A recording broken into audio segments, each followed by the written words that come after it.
السلام عليكم، مرحبا بكم في قناة معلم المنازل. نشارك معكم هاد شقق اقتصادية أو سكن اقتصادي للمستفيدين. وتشوفوا باش تشوفوا الشكل تاعهم. شوف الصالون هو هذا، راه كبير ما شاء الله، راه كله في صالتها. هاد شقق جايين في مشروع الرشاد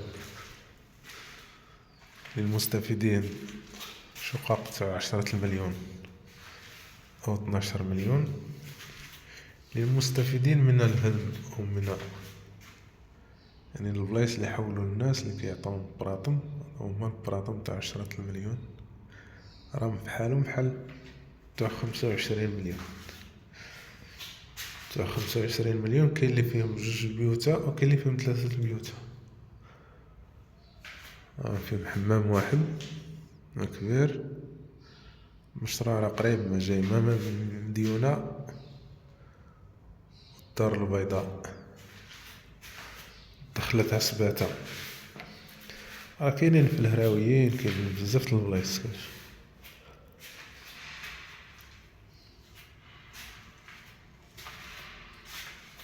شوف الكوزينة راه كبيرة شوية، ما بيهاش دايرة، غادي نديرو بوطاجي تقريبا، راه نفس الخدمة اللي كيتباعو.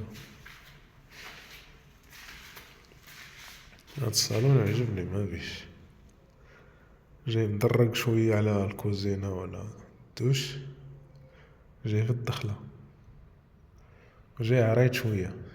درك نوريكم البارطمة التانية.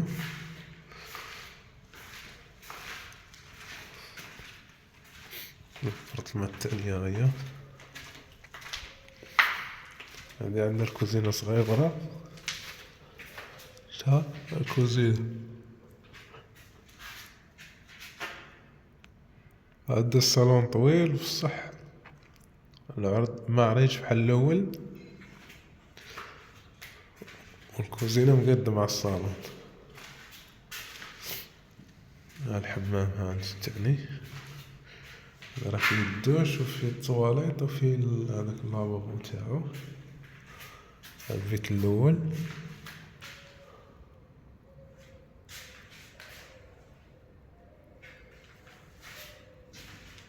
وهاد البيت التاني.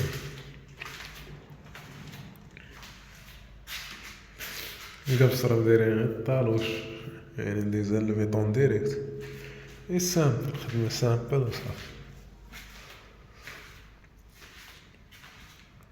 الصالون ما شاء الله.